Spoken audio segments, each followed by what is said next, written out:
Hello students, welcome to your channel. Please like, share and subscribe your own channel, School Studies.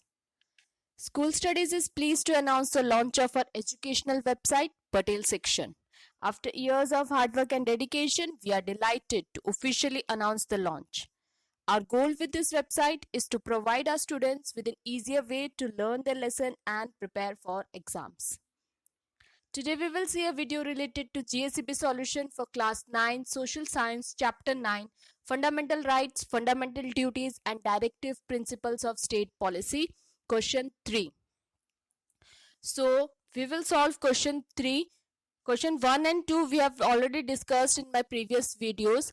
If you want, you can subscribe my channel and go through the videos of question 1 and 2 of this chapter. Now we will discuss question 3, that is give reason to the following statement. In that the first one is one can go to the court of law to seek protection against violation of fundamental right. The answer is the Constitution has provided various fundamental rights to Indians. These rights are utmost importance for overall development of the citizens. No one can stop them from enjoying these rights. To safeguard the citizens against exploitation and to make sure they are not deprived of these rights, the Constitution has been given provisions to the citizens to go to the court in case of violation of their fundamental rights. Second question is, right to constitutional remedy is like the constitutional soul.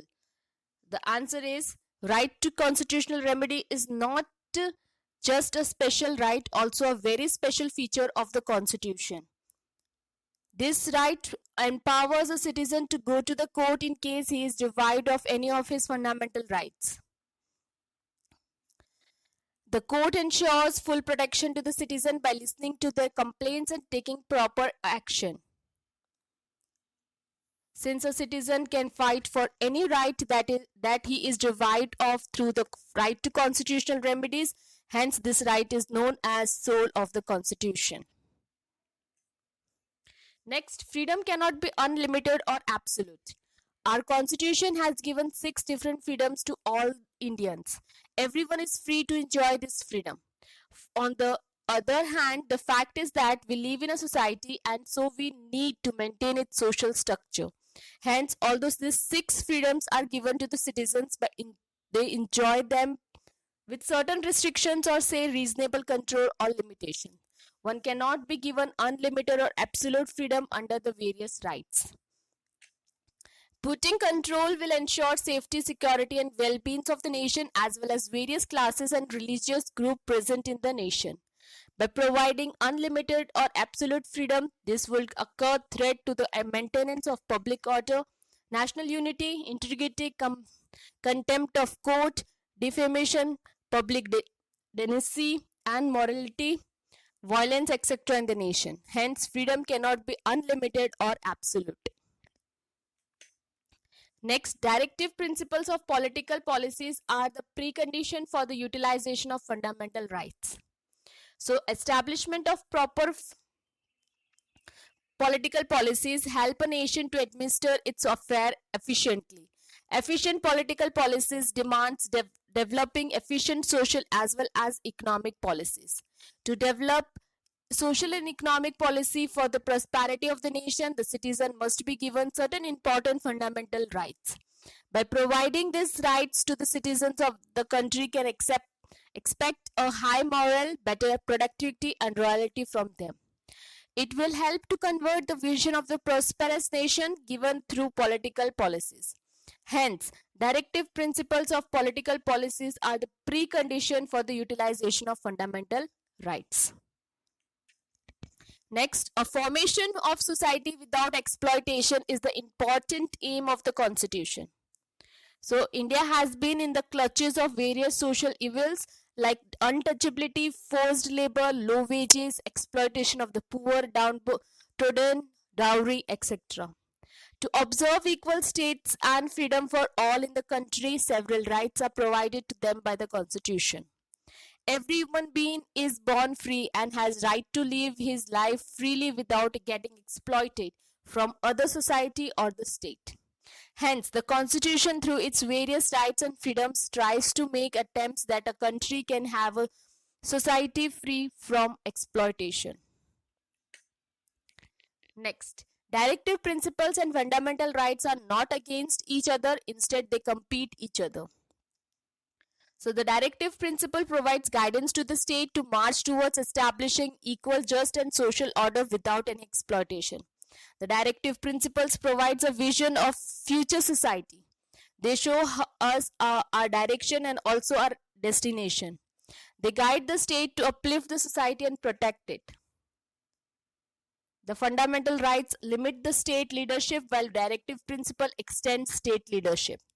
Fundamental rights make possible the existence of democracy while directive principles guide towards establishing relations of democracy. Thus, directive principles and fundamental rights are not against each other, instead, they compete each other. Next, duties and rights are the sides of the same coin. Rights and duties are interconnected and complementary to each other. Rights allow a citizen to enjoy the freedom he gets under the Constitution. On the other hand, duties accept that he should fulfill his responsibility towards the nation. For example, someone has the right to move freely in the park. At the same time, it becomes his duty not to damage the park. There cannot be rights without duties, because the rights of one person becomes the right of another other person. Therefore, when we enjoy our rights, it becomes our duty to facilitate the enjoyment of the rights by the other people. Thus, rights and duties are the two sides of the same coin. Next, child labor is a punishable offense. Under the Constitution of the state has got the right to make special arrangements for children. Under this right, forcing children to work and forcing them into begging are considered punishable offense. Similarly, making children below the age of 14 years work beyond their capacity and employing them in factories, mines, or other hazardous place is also considered exploitation. To save children below 14 years of age from exploitation, the Constitution has made specific provisions of not allowing them to be employed for any hazardous work. If the employers fails to follow this provision, it becomes a criminal offense under abolition of child labor. Next, for the implementation of directive principle, one cannot resort to court of law. The directive principles provide guidelines to the state for creating a better society. These are just guidelines and not rules. So the state is not bound to follow these principles. With change in time and trends, the state may have to ignore the directive principles. Hence, citizens cannot go to the court of law if any directive principle is not implemented by the state. Directive principles are the foundation for the rule of resign. To rule or resign, that is to run a government, directive principles help to maintain political democracy in our constitution. However, political democracy cannot be achieved alone without social and economic democracy. Hence, directive principle aims to establish a social system based on social, economic, and political justice. These principles like the kind of nation and the society we wish to establish. These principles incorporate rights that are required for the overall development of mankind. Hence, looking at the aim of directive principle, one can say that they serve as the foundation for the rules of regime. Next, preservation of cultural and historical heritage is the fundamental duty of everyone. The Constitution has provision for preserving cultural and historical heritage of a country or people. State has been provided with certain powers and guidelines to make sure that this heritage is maintained. However, cultural and history arises due to the people. So people form an integral part of it. State alone cannot preserve cultural and history if the people do not provide equal support. Our existence is not possible without cultural and historical heritage. Hence, it is the fundamental duty of every citizen to preserve cultural and national heritage. So, this was chapter 9 of GSEB solution. for class 9 social science. I hope you like my video. Thanks for watching my video. Thank you. Please leave comment, question or doubts in comment section if you have any, or you can drop a mail to us. You will find my email ID at the end of this video. You can also join us on Facebook page, follow us on Instagram, connect us on LinkedIn or tweet us on Twitter. Thanks for watching my video. Thank you.